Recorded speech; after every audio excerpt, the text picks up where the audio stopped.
Hey everyone. Okay, so for this first lecture that I've ever actually done, so excuse if I'm a little bit of a noob at this, but I'm doing a little lecture on training to failure and what does the science say on this topic. So I was asked a question on the social medias, and I'll drag it here. It basically was saying, what's the benefits of not doing 11 RP every session? So basically, like just going to your max every session. A lot of people still feel if it's not 100% intensity, then it's not going to work. So I did like a little literature review, and this is what I have come up with. So, what we'll be covering today is the definition of muscular failure and the rationale to why it's used, muscle activation between failure and non failure training, acute fatigue response between the two types of training, the longer term fatigue response between failure and non failure training. There was a meta analysis that looked at the two types of training on muscular strength, the problems of training to muscular failure too often, and when may it be appropriate to actually use failure training. So just to define what muscular failure is, it's the point during a resistance exercise set when the muscles can no longer produce sufficient force to control a given load. So basically, if you were doing a bench press, there's going to be that point that you just can't produce enough force to keep moving that barbell upwards unless getting some sort of external assistance, such as a spotter or using some cheap momentum to help give extra force to propel the barbell upwards. So for this lecture, this isn't talking about force repetitions, it's just muscular failure for that individual with no external help. So why is it believed that we should train to failure? So a lot of bodybuilders, especially kind of earlier, 80s, 70s, 80s, and 90s, and even today. So it's believed that training to failure activates all of the motor units or activates all of your muscle fibers, specifically the high threshold motor units, which usually comprised of type 2 fast twitch fibers. So these fibers are the more kind of fibers used for producing strength, and they have the greatest potential for muscle hypertrophy. So we want to be working these higher threshold motor units when we are performing a set. So it's believed that going to muscular failure is required to activate these higher threshold motor units. So I'm just going to go over the size principle. So what this states is that motor units are recruited from smallest to largest. So basically at the start of the set, when it's not very difficult, let's say if we're doing a set of like 12 on a squat. So for those first few repetitions, you may not be using all of your muscle fibers at the start, and then as you do more repetitions and you start getting closer to failure, what happens is these lower threshold motor units, or these type 1 fibers, they begin to get fatigued, and since they start fatiguing, we will automatically start recruiting these higher threshold motor units, or these type 2 muscle fibers, to give the force required to help complete the rest of the set. So that's basically what the size principle is saying, that motor units are recruited from smallest to largest. And as I said, it's believed that to recruit all of the muscles, so let's say to recruit 100%, that we had to take the set all the way to muscular failure in order to recruit all of the muscle fibers. But what does the actual science say about that topic. So I came across this one study. It was looking at muscle activation between failure and non-failure training. So what they had, it was untrained females, and they were doing lateral raises with rubber tubing, so like those kind of rubber stretchy bands with the little handles, and they were doing lateral raises. And what they did, they got the subjects to complete 15 reps to muscular failure, and then they were looking at the muscle activation of the delts, traps, the splenus, I can't pronounce it. Anyway, it's a muscle in the neck, and the infraspinatus, and that's kind of like a muscle around the scapular region. And what they actually found so just looking visually, at about reps kind of 10 to 12, muscle activation peaked, and then it actually plateaued. So from about 10 to 12, it peaked and then plateaued. So what actually happened was that muscle activation was at its maximum without actually having to go to muscular failure. And we can see this pattern for all 4 of the muscles. So this providing evidence saying that muscle activation peaks a few reps short of muscular failure, and doesn't necessarily show that you have to go all the way to muscular failure to recruit to get maximum muscle activation of these 4 particular muscles. Likewise, there was a more longer term study. So this was a 12-week study, and what they did, they had individuals perform 3 sets twice per week on a single-legged leg extension. So there was 4 groups which subjects' legs were allocated to. So they did 30% of 1 RM not to failure. They did 30% of 1 RM to failure, 80% of 1 RM not to failure, and 80% of 1 RM to failure. So this non-failure group, how the study described it was voluntary interruption before failure. So the subjects kind of decided when they wanted to stop. It was a few reps short before reaching failure. And then what they did, they measured muscle activation of the one of the quadricep muscles, the vastus lateralis, and this was calculated. So the muscle activity was calculated for the final 3 reps of that set. Okay.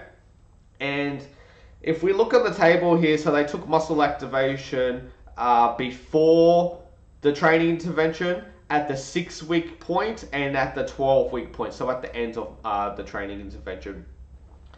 The black column and this dark grey column was the failure groups, whereas this white one and this light grey was the non-failure groups.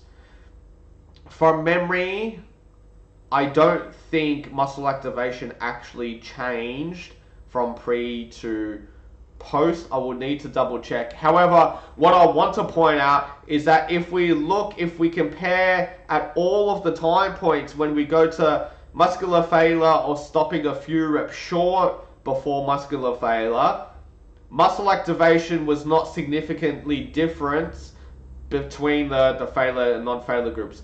There was obviously a significant difference between the lower intensity, so the 30% 1 RM, and the higher 80% of 1 RM. However, between groups of those 80% and 30% RM groups, no difference in muscle activation when you were going to failure or stopping a few reps short of failure. So basically, this providing further evidence again that muscle activation likely peaks a few reps short prior to getting to muscular failure. Therefore, that first rationale that I talked about of the belief that you have to go all the way to failure to activate all of the muscle fibers, based on these 2 studies, it might not be entirely true that you can likely get full activation of all the muscle fibers so long as you're using a load which is kind of intense enough that you're probably going to get full activation, even say maybe about 3 or 4 reps short before going to muscular failure. So now what we're going to look at is the acute fatigue responses between failure and non-failure training. So what they did in this study, so they had 10 subjects perform 3 resistance training protocols. So it was just a single session.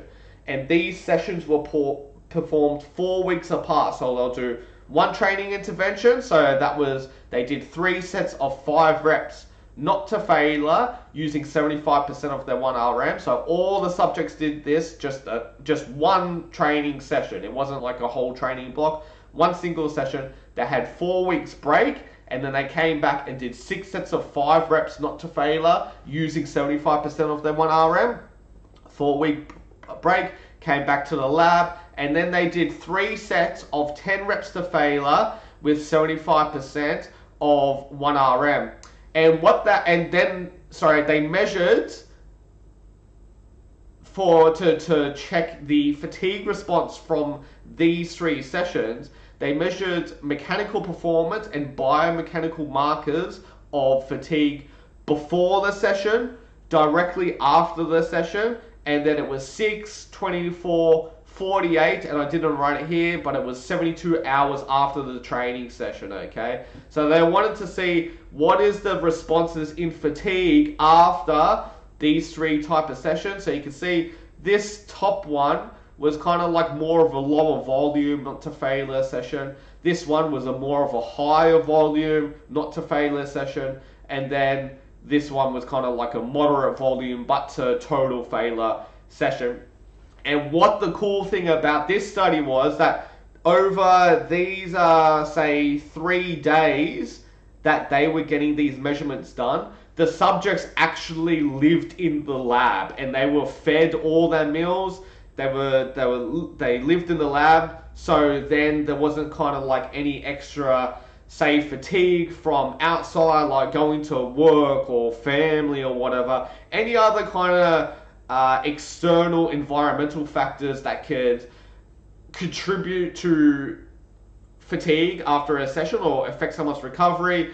They kind of cancelled all these out because they were living in a lab for those few days after the session.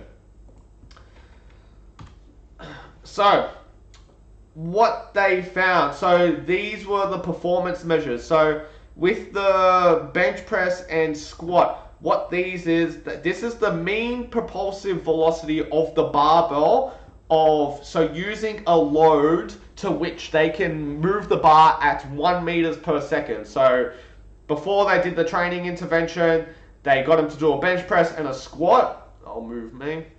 They got them to do a bench press and a squat and to find the load that they can use to move the barbell at 1 meter per second.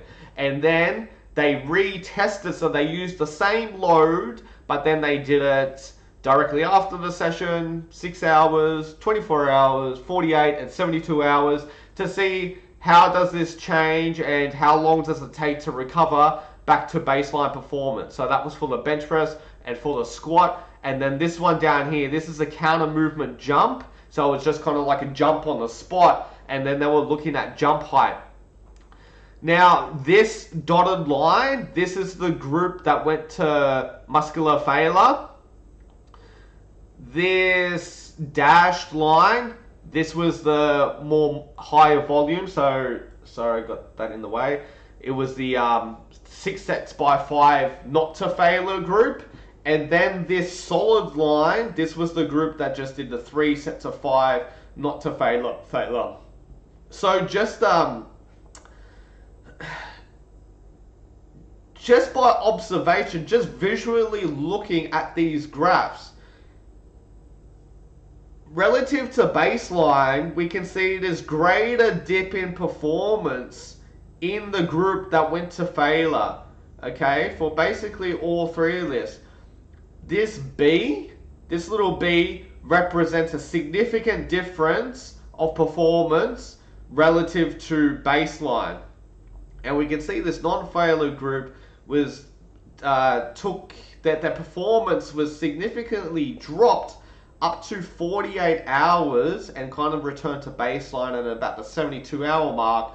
But, you know, even just by visually looking, they still may have been recovering, you know, from here, even though this was not significant, but it still looked like their performance was dropped, okay? Well, if we look at these two not to failure groups, they were kind of pretty steady along the whole way. Same thing with the squat, the failure group, bigger dip of performance, the higher volume not to failure group, even though I don't think it was significant at any of the time points, but you know, there was a little bit of a dip, but it kind of went to baseline pretty quick around, say, the 24-hour mark. But we can see that there was still this kind of drop in performance in the failure group, and then again the same thing as the counter movement jump. We can see this dip in performance. And then, so the same thing, so they were looking at the velocity of the barbell in the bench press and the squat, but this time, in this test, they were using 75% of their 1RM. Same thing, we can see that there was this greater dip in performance in the group that went to failure relative to the non-failure groups, and this kind of extended to about, say, the 24-hour mark. Didn't return to baseline about 48 hours, 72. Same thing with the squat, dip in performance, kind of looked a bit dropped to 24 hours and started picking back up at the 48-hour mark. And then, so that were the mechanical tests that they did. So then they were looking at biochemical markers which may indicate that fatigue is going on. So I only just got the looking at creatine kinase and ammonia. So creatine kinase, this can be an indicator of muscle damage, and ammonia, so they were looking at the levels in the blood. Okay, so, and then heightened ammonia in the blood can reflect acidosis, so reduced pH within the muscle, and potentially depletion of ATP within the muscle. So if these are heightened, this can kind of indicate that there's some sort of fatigue going on, there's some sort of recovery happening. There were other things that they measured in the study, but just to keep this short, I'm just picking on these two. I think they were looking at like testosterone, cortisol. I think that was growth hormone as well, but I just wanted to look at these two. So as we can see with creatine kinase, so from baseline we can see how much it elevated and how much longer it took to return to baseline. So creatine kinase didn't seem to come back to baseline at about the 72-hour mark, represented by this B, because it was significantly heightened at greater than baseline at post 6 hours, 24 and 48 hours. Didn't go back to baseline at the 72-hour mark. Whereas we look at the more higher volume, so it was the 6 sets of 10, sorry, 6 sets of 5. 6 sets of 5 not to failure. So this was significantly heightened at the 24-hour mark, but appeared to go back to baseline at around 48 hours. So again, we can see that of this delayed response in these creatine kinase coming back to baseline when trained to failure. And again, with the ammonia, we can see this peak, this greater spike, and taking and not coming back to baseline at about the 24-hour mark. Whereas with the non-failure groups, this kind of remained pretty steady during the whole time. So basically, to summarize that study, so when we're looking at the acute fatigue response of a session which is going to total muscular failure versus a group that's not going to muscular failure, so in terms of chemical recovery, to recover that creatine kinase and ammonia back to baseline, so to bring those back to homeostasis, this may be slowed down for 24 to 48 hours when trained to failure relative to not to failure. And then with the mechanical recovery, we saw that recovery was actually a little bit faster for in the next 24 to 48 hours when going non-to-failure. So again, we can see this kind of delayed or this extension of fatigue or this delayed recovery response when training to failure versus not training to failure. So for this next study, I named it the this is the name of the study, but I'm naming this the compounding effects of failure training. So we were looking at that last slide. We were seeing that the acute fatigue response on a single session. But what happens to kind of this, I'm moving the wrong thing, I need to move me. What happens more on like a longer term scale, like a whole training intervention. So what this study consisted of, they had 15 subjects performing a resistance training program 3 days per week, and then the other 2 days they were doing sprint training.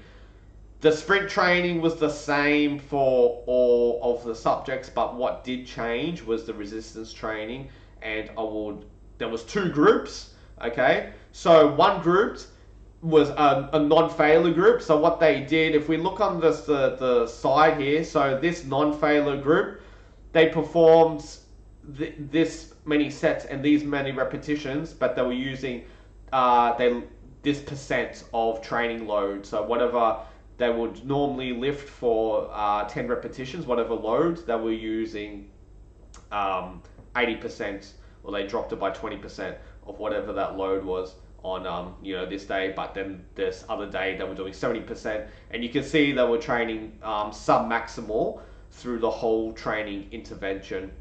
Whereas the other group, they were using maximum load, so they were doing 3 sets of 8 to 12, but kind of like the maximum load to land them within that rep range. And what the paper stated, that in the failure group, they always went to muscular failure on the final set of all exercises. Okay, so we had the still same thing, non-failure group and a failure group. And then they were doing performance testing at 5 points. So you can see before the intervention, just after the 3-week mark, just after the 7-week mark, 8, and then at the end at the 10-week mark.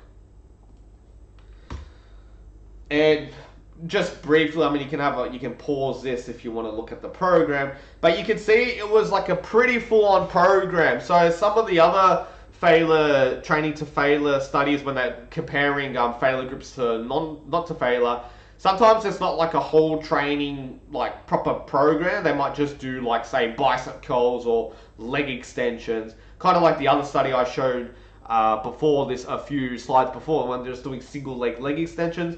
But this is kind of more valid. This is more like something you'll do in the real world. So doing like a whole program with back squats, overhead press, bench press, push press. So basically a pretty full-on program they were doing.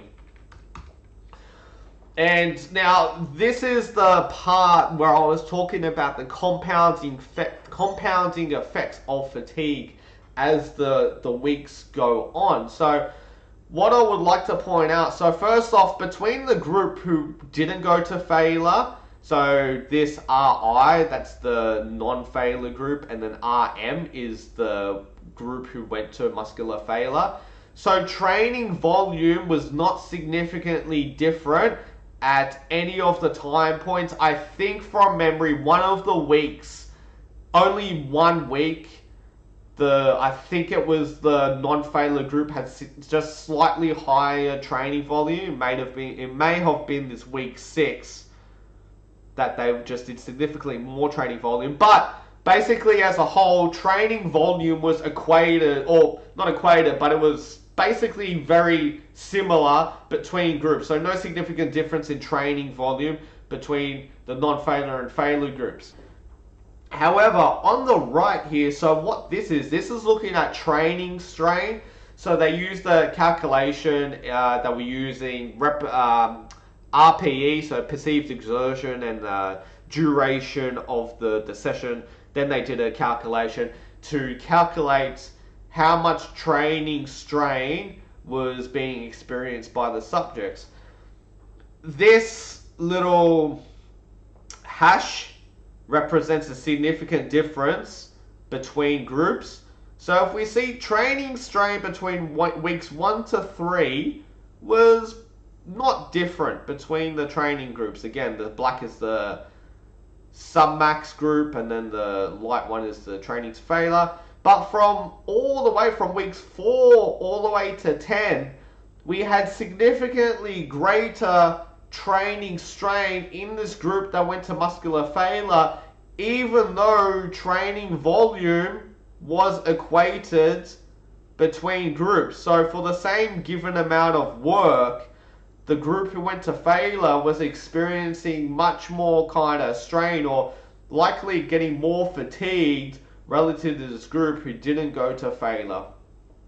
And just so if you were just wondering why there's this massive peak here and then it kind of drops, so if we go back on this program, week 8 was actually an overreaching week, then weeks 9 and 10, so you can see the volume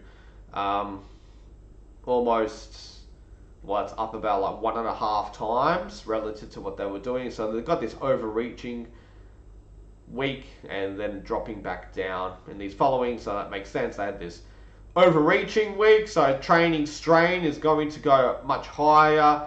Didn't actually really change a whole lot in the submax group, and then kind of training strain dipping back down.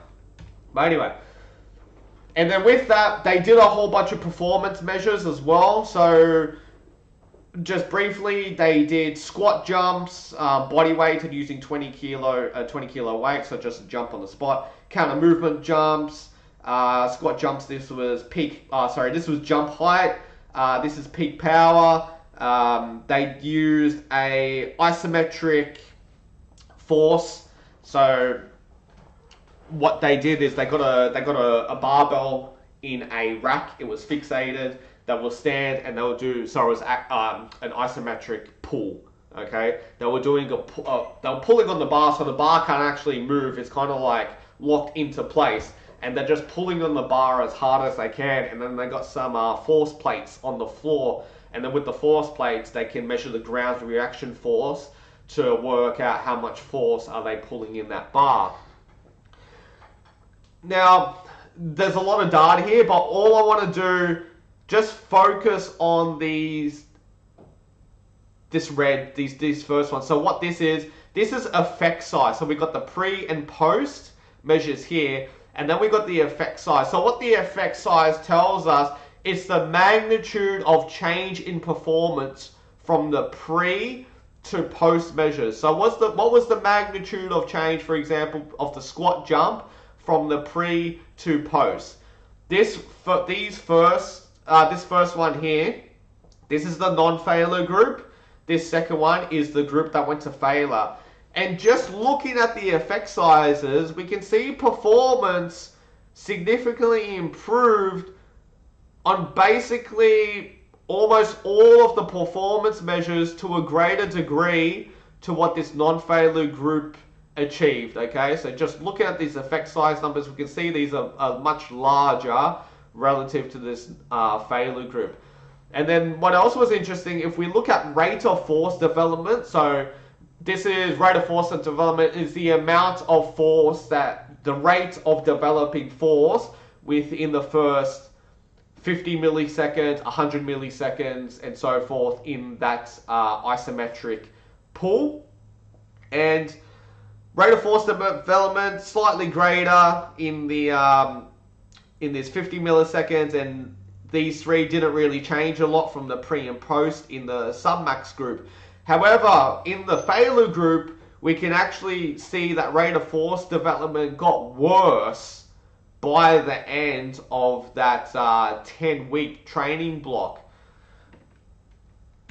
So basically the summary of this study is, so 10 weeks of submaximal training, even when using similar training volumes between two groups.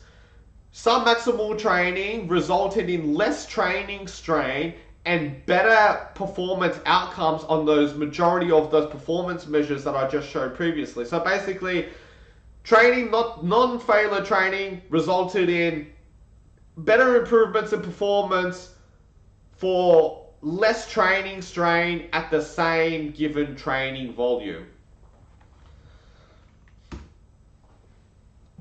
Now, with this one, so this was a meta-analysis, and they were comparing failure and non-failure training on muscular strength. So just to, if you're not sure what a meta-analysis does, so this is what they do.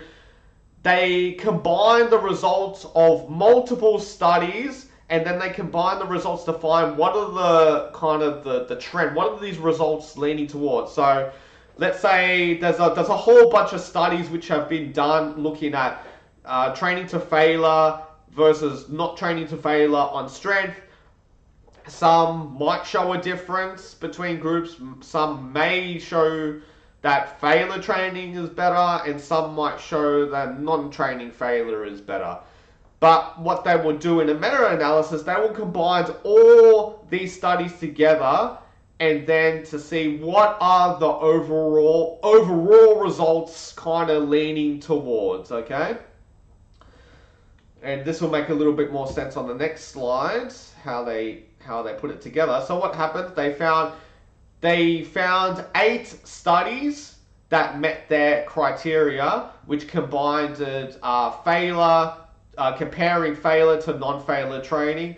And in total, from all these studies, when they combined it together, they had a total of 199 participants. Okay, so for 4 out of 8 of the studies, training volume was controlled, meaning training volume was equated between the non-failure group and the group going to failure. For 2 of the studies, there was higher training volume in the failure group. For another 2 other studies, higher training volume in the non-failure group, and that capital H is killing me a lot. Anyway, in terms of measuring muscular strength, so how did they measure strength for the pre and post of these individual studies? So for 7 of the studies, they used 1RM testing, and 1 of the studies, they used 6RM testing.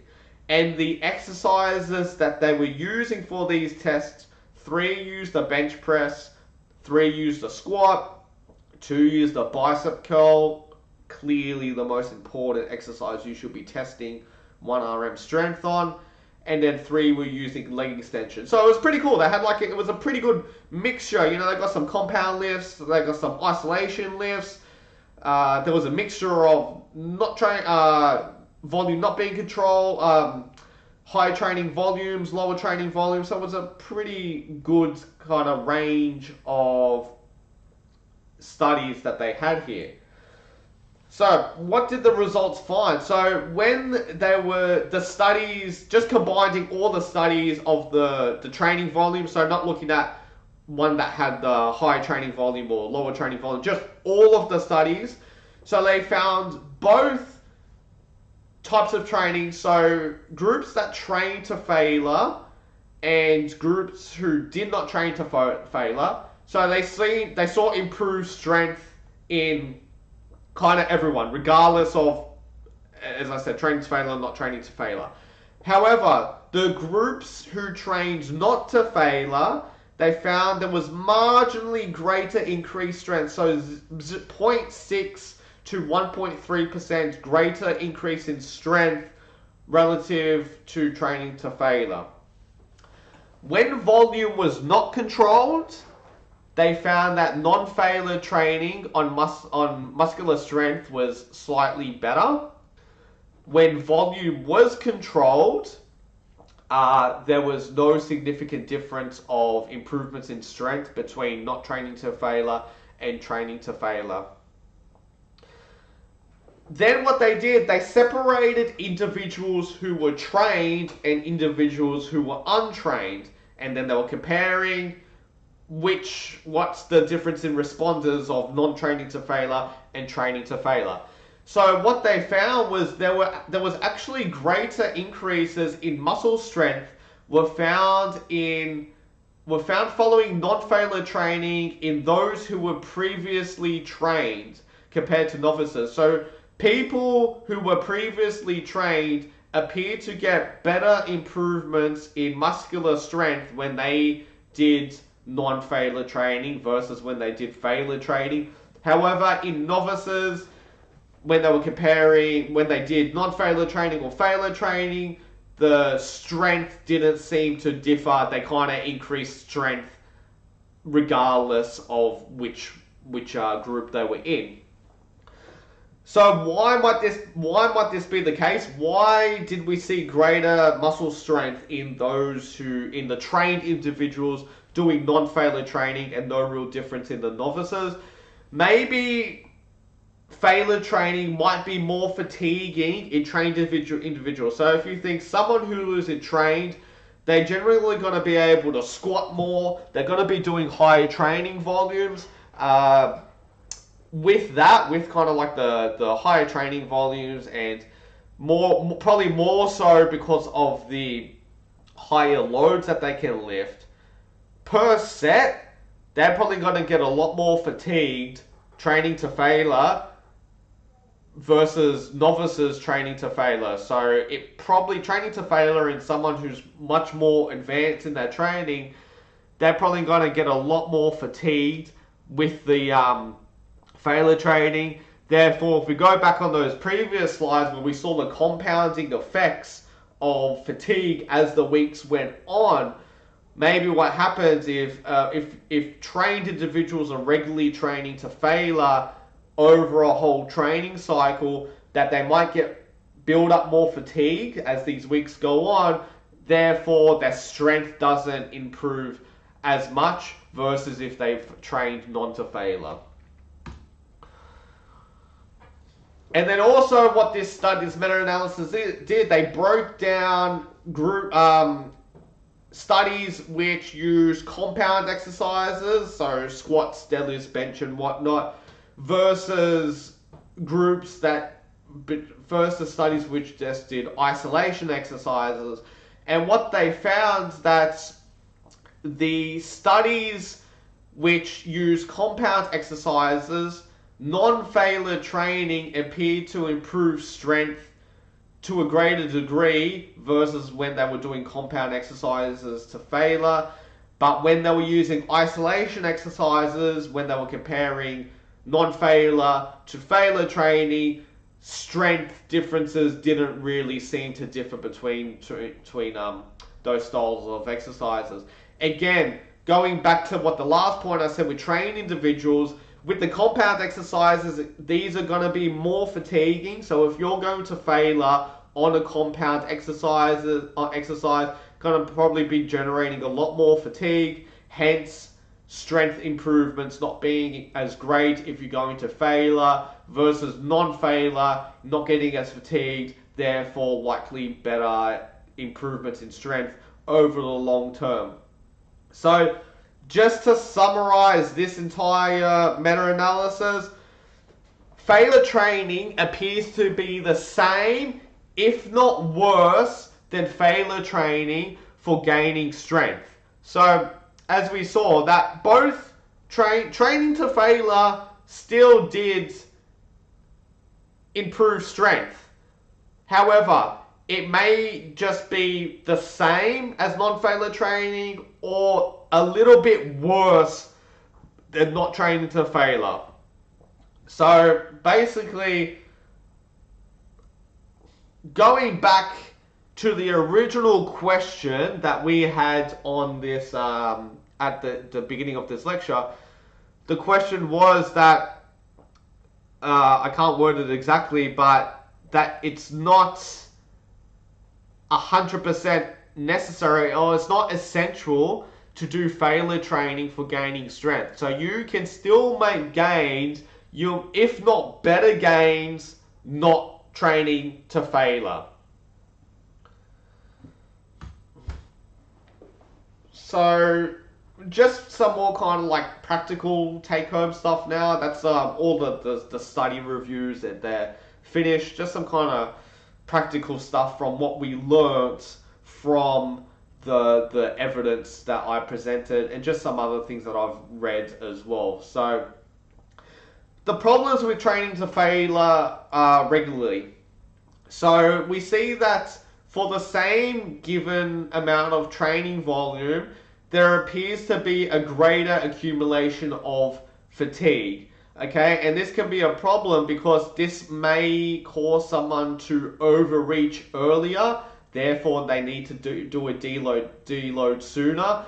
If you were doing more frequent deloads, so if you think in an entire year, if you were deloading more frequently, well, that is more weeks that you were spent trying to recover and not gaining. Whereas if you're not training to failure, and if you can get an extra couple of weeks out of a training block before having to deload, well, that's an extra couple of weeks where you were doing more overloading sessions. So in a whole year, just doing arbitrary numbers, if you're not training to failure, that might be an extra, say, 15 sessions, 15 overloading sessions relative to training to failure, meaning that you are going to accumulate more training volume over an entire year. Therefore, you're likely going to have better gains. Also, we found that there was this kind of delay or this extended fatigue response after doing failure training. So study, we saw that it was about, extended up to about 48 hours. So if you train on, say, Monday and you go to failure, and then your next session is on Wednesday, so only 48 hours after, you may not be fully recovered from that Monday session. Therefore, the fatigue is going to carry over to that Wednesday session. So your strength might be a little bit reduced, your performance might be a little bit reduced, and you're going to have reduced training volume, potentially reduced training volume in that session. Then again, if you train to failure on that Wednesday and accumulate even further fatigue and you haven't recovered from that Monday one, if you were to, say, train on the Friday, then you've got like all this fatigue kind of backing up, and that might affect the training volume that you do on the Friday session. So then your volume as a whole starts to being reduced because you're training under all this fatigue. And then if we just look at just within the session, so there was one, I didn't talk about this research in the lecture, but what they found that groups who, I think it was a squat they were doing, so when they did a group of multiple sets, if in the first set, if the group went to failure on the very first set, the repetitions they could achieve on sets 2 and 3 dropped significantly less versus groups who go not to failure. So basically, how I just said, if you're training to failure on that very first set, that's going to be very fatiguing, especially on those big compound lifts like a squat, deadlift, bench press. If you're going all out on that first set, the amount of reps that you're going to do on sets 2 and 3 are probably going to drop. So your total volume for all those sets combined is going to be a lot less. Whereas if you were leaving a couple of reps in the tank and not going to failure on that first set, you're going to be able to usually maintain a higher repetitions for the following sets after that first one. Therefore, you're going to accumulate more training, more repetitions, therefore more total volume when you're not training to failure. Also, when we are going to maximum effort, total failure, especially on those compound lifts, we're more likely to see a breakdown in technique. Probably we've all seen it on a deadlift. You're trying to max out, you're going at 10 RPE, your back just starts rounding, kind of looking like a cat, and that technique just kind of goes out the window. And if we are regularly exposing us to suboptimal technique, This may develop poor movement patterns, so that kind of suboptimal technique starts to turn into like your regular movement patterns, and also we've just got this increased risk of injury. And this isn't really kind of evidence-based. This is just kind of like personal experience and just kind of makes sense. It might be difficult to maintain that high level of intensity mentally. So think of it, if you were going to do 3 sets of squats, 8 reps, each set is going to total failure. Before those sets, you're going to probably have to amp up. You have to focus. You have to get in the zone. You can't be kind of cruisy about it and be all relaxed and get under the bar. Most of us can't anyway. You're going to have to probably be pretty amped up to get through that set. So just imagine you doing every single set to total failure, and you're just having to try and amp up for every single set that you were doing in that session, every session of the week, like for all of your training. That sounds tiring. Just thinking of that makes me sound tired.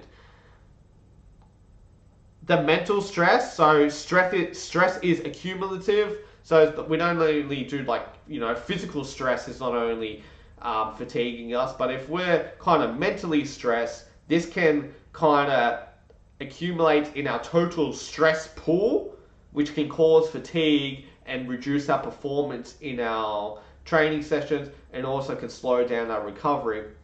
And also, if you might be a little bit more likely to skip a training day. Let's say you've got leg day coming up.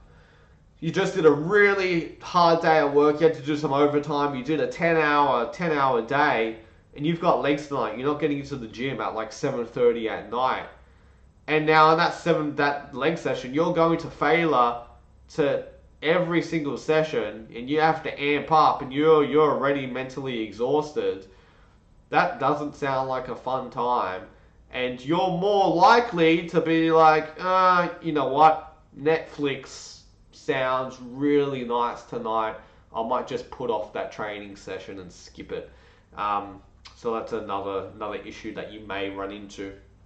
And just lastly, so with failure training, it hurts. There's a high level of discomfort. Like, I'll use the squats as an example because it hurts have you gone to failure on squats before, especially in high repetitions, doing like 6 or 8 reps to failure on squats. There is a lot of discomfort in that. That hurts. But what we have found, based off all the evidence that I have presented today, so even with higher levels of discomfort from training to failure, there does not seem to be any further developments improving strength compared to non-failure training. So you're going through all these extra level of discomfort for no extra gain. So it might sound like I'm giving failure training a bad rap, and it might sound like that we should never do it at all, but that's not the case. There might be times where it is appropriate to use, and I will go through some of these now. So it might be a time-efficient way to accumulate training stress. So if you are getting more fatigue, kind of with the same amount of training, with kind of even less training volume, but you're getting more fatigue per kind of unit of time. If you don't have a lot of time in the gym, let's say you've gone to holiday, okay, and you've got like half an hour to train. Doing 30 minutes of, kind of submaximal lifts, it just might not be stressful enough, and might be fatiguing enough to kind of get some sort of adaptation. So maybe you can chuck in a bit of failure training when you're kind of time poor, again, when you're on holiday. And using that holiday example, that if you're away on holiday and your training frequency has dropped significantly, like you can only get to the gym like twice a week, we saw that delayed recovery response. So those training to failure sessions were a lot more fatiguing. So if you're going to train on, say, like Monday and Friday while you're away on holiday, maybe throw in some failure training, and that can kind of extend that stress response, which might allow to you to maintain some of your adaptations with a reduced training frequency. Sometimes in the literature they were mentioning it could be used to break training plateaus. So maybe if you need to push your body a little bit further than what it's used to kind of really force some sort of like adaptations to kind of just add a little bit of training stress, maybe this can be done in like a structured and periodized way. So if you're doing like a 5-week training block, on that you're doing 5 weeks of overloading training, and then on that 6th week you're doing a deload. Maybe on that 5th week, just to really, push yourself and force out some extra little bit of gains, maybe you can chuck in a bit of failure training on, say, like the final set on some of your accessory exercises, which goes on to the next point, on some of like your isolation stuff. So, maybe like your bicep curls or your leg extensions. Again, we don't want to do it on that first set, because as we mentioned, that if you do failure training on the first set, this can reduce the reps that you're going to perform in the next set. But if you do it on the last set, then you're less you're not really going to affect that that particular exercise, because you've finished as the final set. So maybe putting in a bit of failure training on the final sets, some of those isolation movements on that final week of the program might be a way just to really push your body and force a little bit of growth. And just briefly, I didn't really talk about this, but they've been showing that when we are looking at low intensity training, so using 30% of your RM versus 80% of RM, when volume is equated between groups, so the same total training volume between groups, when low intensity exercise is taken to failure, we have seen similar growth, similar muscle hypertrophy when doing low intensity to failure versus higher intensity when training volume is equated. So if for some reason, if you're, say, injured and you can get away with this kind of lower intensity training volume, but you can go to failure and it doesn't really aggravate your injury, maybe this could be a method to use to still get a little bit of growth while your injury recovers. And also, back to this holiday training, sometimes if you go to like those hotel gyms, the weights aren't super heavy, it might only go up to, say, 25 kilo dumbbells. They have a little few machines, and you just really can't get anywhere near this 80% of RM. So to still get some sort of training response, you can do more like a higher rep session, say 20 to 25 reps, and you're taking them to failure, and you can potentially still get some muscle growth from doing that. So maybe these lower intensity exercises to failure may be useful. So that's the whole presentation. If you made it this far, thank you very much for watching. If you have any questions, where you can find me, so I am on the Instagrams. You can send me a message. That is my Instagram handle there. I'm on Facebook. If you just search for Paul Attard Exercise Scientist, I can be found there. I've got a website, paulattardes.com. If you're watching this on YouTube, just leave a comment in the below in the comment section. And if you've got ideas for future content, so if there's things that you wanted to ask, let me know, and I could potentially get around to making some sort of video like this, like I did for the other person who asked me on the Facebooks. And lastly, if you could share these on the social medias, Instagram, Facebook, to your friends, it would be much appreciated. I really enjoy making videos like this. I get to learn a lot, and it's just, I guess, the skill development of getting out of my comfort zone and talking in front of a camera for 50, almost an hour. I've never done this type of thing before. I really enjoy it. However, this did take a lot of time to put together and read through the studies.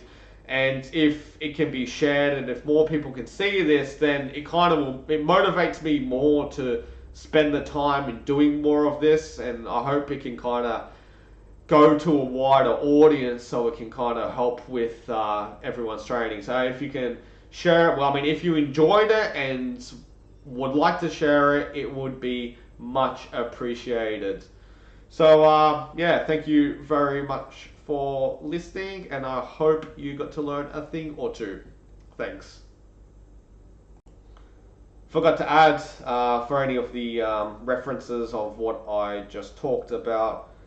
I'll leave this here. You can pause this, and that's everything, all the studies that we were looking at today.